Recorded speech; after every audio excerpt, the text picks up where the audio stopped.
आजकल के जिन प्रोफेशंस, जिन पेशों को आप जानते हैं, उनका कोई मतलब नहीं रह जाएगा।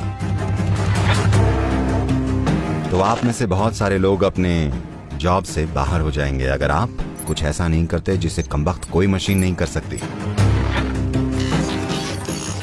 आपको किसी ऐसी चीज के साथ तैयार होना होगा जो आपकी बुद्धि से परे की है। केवल तभी आप प्रासंगिक रहेंगे, तब आर्टिफिशियल इंटेलिजेंस आपको डिस्टर्ब नहीं करेगी।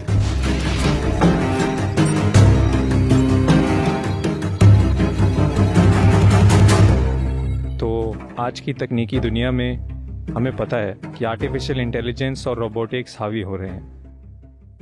ये सारी अत्याधुनिक तकनीकें हैं, तो आपका इन तकनीकों पर क्या विचार है? इनका क्या असर पड़ेगा और इन तकनीकों का हमारे प्राचीन अभ्यास यानी योग और ध्यान से किस तरह सामना होगा? आपको यकीन है कि मैं हूं? क्योंकि पिछले 1-1.5 साल से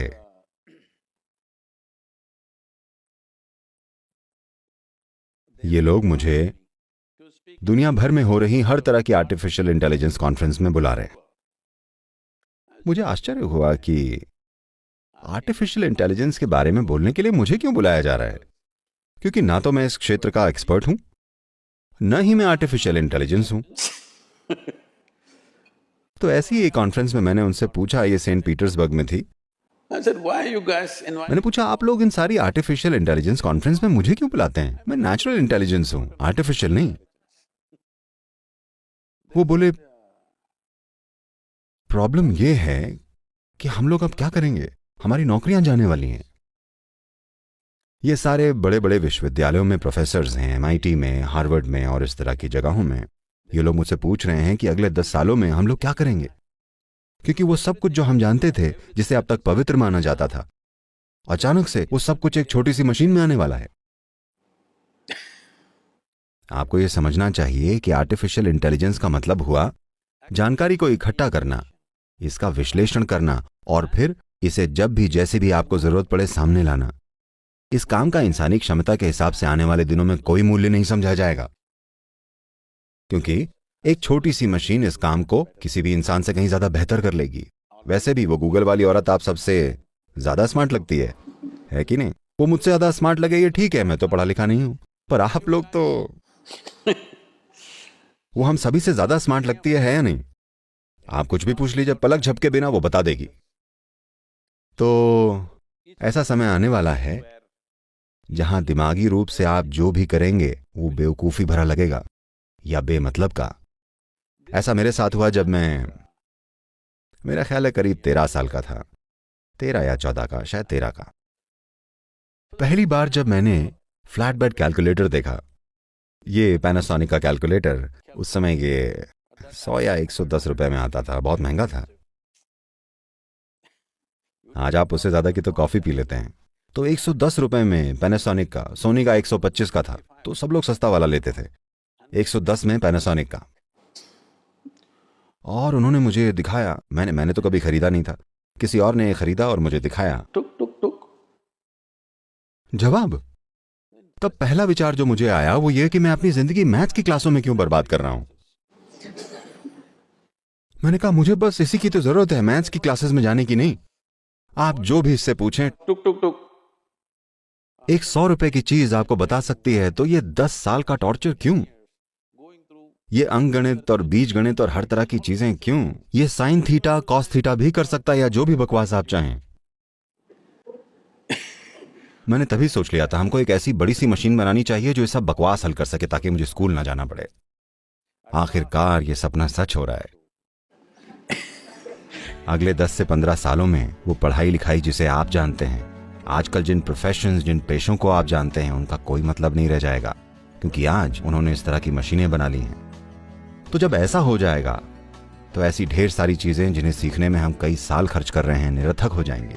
वो ऐसा कुछ डिजाइन कर रहे हैं कि ग्राहक अगर आकर बताए मुझे कैसा मकान चाहिए, मेरी कलात्मक समझ कैसी है, मेरी संस्कृति क्या है, मुझे क्या पसंद है, इसे कैसे होना चाहिए और मेरा बजट क्या है, एक मशीन घर का पूरा डिजाइन बना देगी। 10 अलग अलग चॉइसेस भी देगी जैसा आपको चाहिए, जिसमें पेंटिंग, दीवारों की हैंगिंग, फर्नीचर भी होगा और सारे काम के साथ।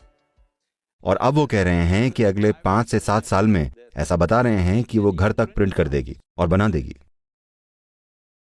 तो आप लोग डिजाइन वालों की सोचिए।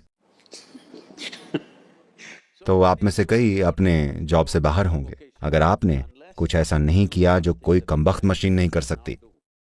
आप सभी को अभी से इसके लिए तैयार हो जाना चाहिए।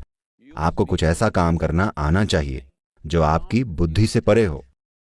Human being has many layers of intelligence.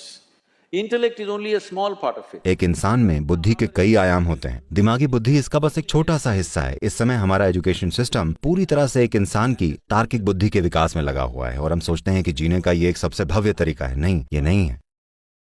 हम इस पर चर्चा कर सकते हैं अगर समय हो तो, पर योग सिस्टम में हम इंसानी बुद्धि को 16 हिस्सों में देखते हैं।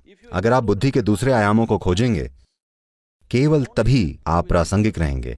जब सब कुछ तार्किक है, तार्किक बुद्धि मतलब आपकी बुद्धि इकट्ठा की हुई जानकारी के बिना काम नहीं कर सकती। हाँ या नहीं? हेलो, आपकी तार्किक बुद्धि एकत्रित की गई जानकारी के बिना काम नहीं करती, ऐसा ही है ना? अब यह सारा जानकारी को इकट्ठा करना, उसका विश्लेषण करना और फिर उस पर काम करना, ये चीजें एक मशीन आपसे बेहतर कर लेंगी।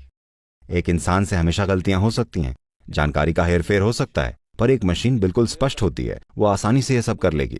तो वो सब कुछ जो आप दिमाग के स्तर पर कर सकते हैं, उसका महत्व अगले 10 से 15 सालों में खत्म हो जाएगा। तो आपको किसी ऐसी चीज के साथ तैयार होना होगा जो आपकी तार्किक बुद्धि से परे है। जब मैं कहता हूं तार्किक बुद्धि से परे, तो इसे देखने के कई तरीके हैं। मैं एक आसान सा उदाहरण लेता हूं। आसान इसलिए क्योंकि अगर हम और जटिल चीजें देखेंगे तो हमें बहुत सारी खोजबीन करनी पड़ेगी। आज हमारे पास उतना समय नहीं है। तो उदाहरण के लिए, आज आपने लंच में क्या खाया था? मैगी। आप मैगी पर हैं?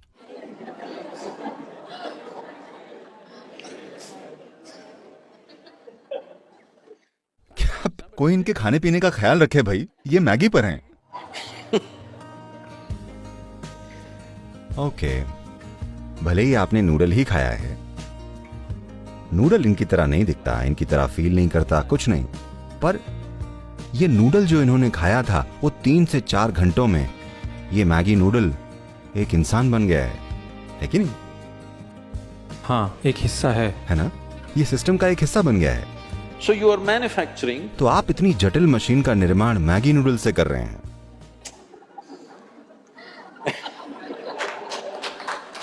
ये एक 3D प्रिंटर जैसा है। आपने इसमें मैगी नूडल डाला? नहीं, मैं मैगी नूडल से नहीं बना, ओके? मैं इससे बेहतर चीजें खाता हूं। But you put the chapati into this becomes a human body. पर आपने इसमें चपाती डाली, वो एक इंसान का शरीर बन गई। ये इस धरती की सबसे उन्नत मशीन है। आप इसका निर्माण किससे कर रहे हैं? जो भी खाना आप खाते हैं, और आप जो भी खा रहे हैं, वो वही मिट्टी है जिस पर आप चलते हैं। हाँ या ना? और ये उठकर खड़ी है। क्या ये एक 3D प्रिंटर नहीं है? हेलो, क्या बुद्धि का ये आयाम आपके अंदर नहीं है? आपके दिमाग में भी नहीं, आपके पेट में है।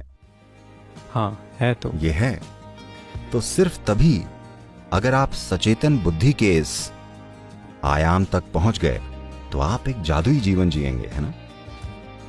तब आर्टिफिशियल इंटेलिजेंस आपको डिस्टर्ब नहीं करेगी। आप बहुत खुश होंगे, क्योंकि अगर सारे चाकरी वाले काम मशीनें करेंगी, दुनिया कितनी सुंदर होगी। मुझे तो इसका इंतजार है।